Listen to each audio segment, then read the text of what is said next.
Hello everybody, this is George Ponder for WPCentral.com.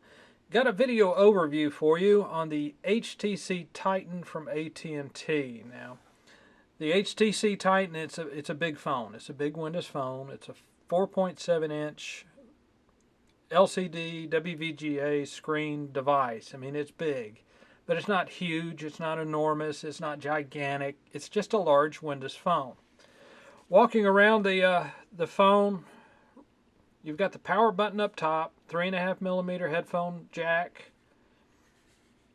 Down the right side, you've got the volume rocker, the camera button, micro USB port on the left side, 8-megapixel camera, dual LED lights, and speaker on the back.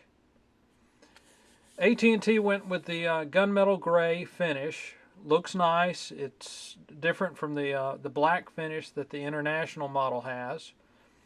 You've got a little bit more curvature or bevel on the back, on the sides.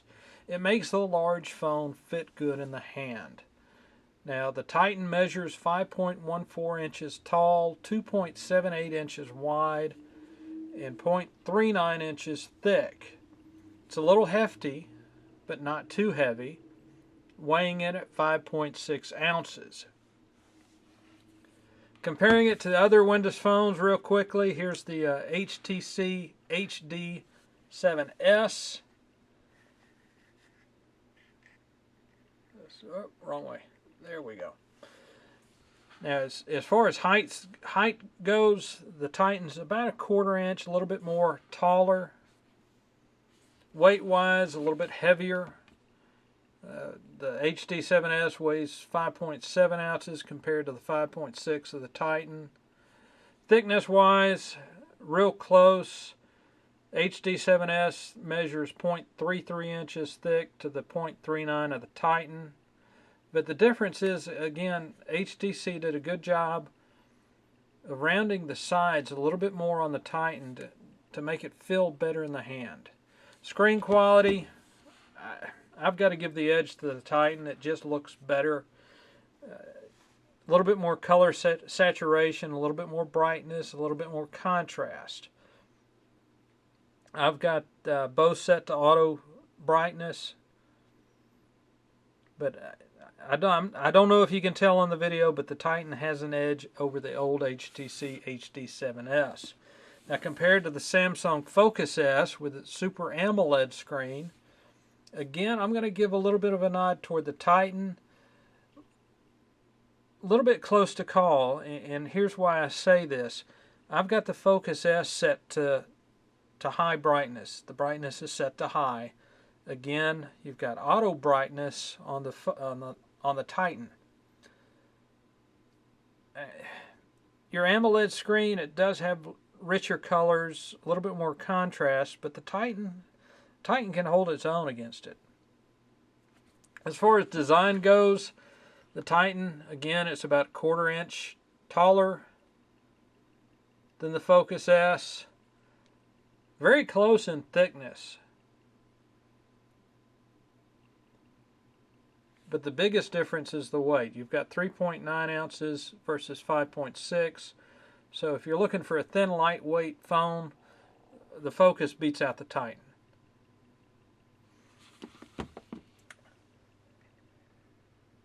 Taking a quick look at the settings.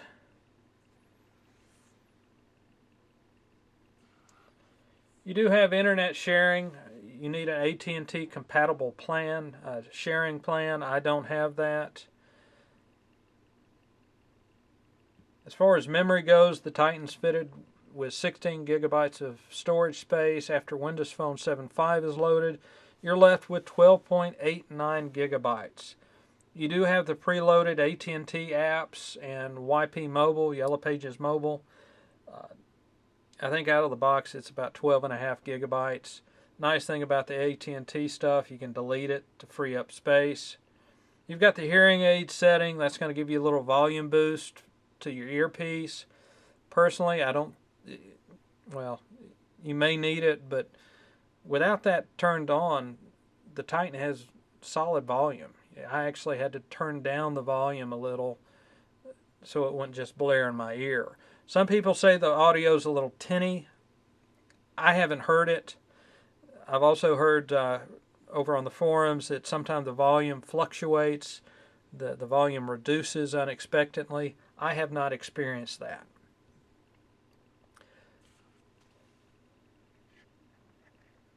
Again, with the screen, I like it. It's a nice quality screen, very receptive to the touch.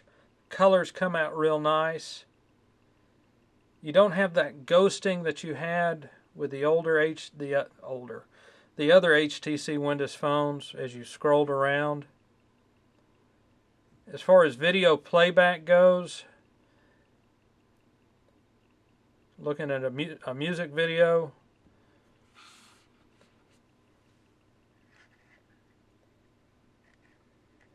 not too shabby on the video playback. Now, as far as graphics goes, there is a little bit of a lag with some of the games. Most noticeably, it's noticeable on Fruit Ninja. Here you go, you've got Microsoft Game Studios, Half Brick, their logo, and then it seems to just stutter a bit before it goes to the main menu. And you'll see this as you play the game. Every now and then it just stutters a bit. It's not a deal breaker, and hopefully it's something that can be fixed with a software patch, but it is noticeable. Camera performance, really nice. You do have the panoramic settings and the burst mode with this camera. It's a 2.2 lens, so it's going to do well indoors in low light situations. Button wise, I wish the power button was raised just a little. Every now and then you got to reach around to hit the power button. Camera button works real nice. You do have the 1.3 megapixel front-facing camera. The battery cover, it's a mixture of aluminum with plastic accents, and you've got a little push tab here. You just push it in, and the guts of the phone comes out. I mean, there's your HTC Titan.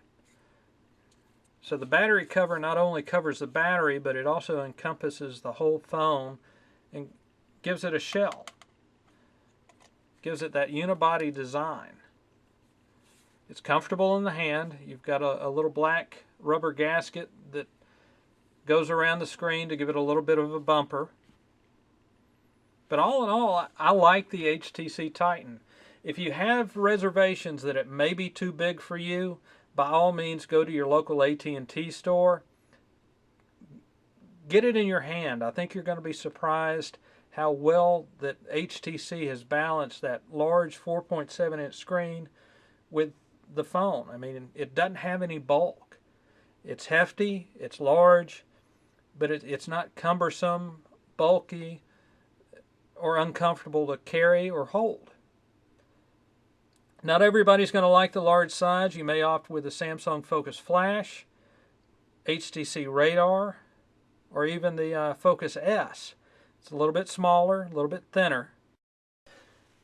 But if you end up going with the HTC Titan from AT&T, I don't think you've made a bad choice.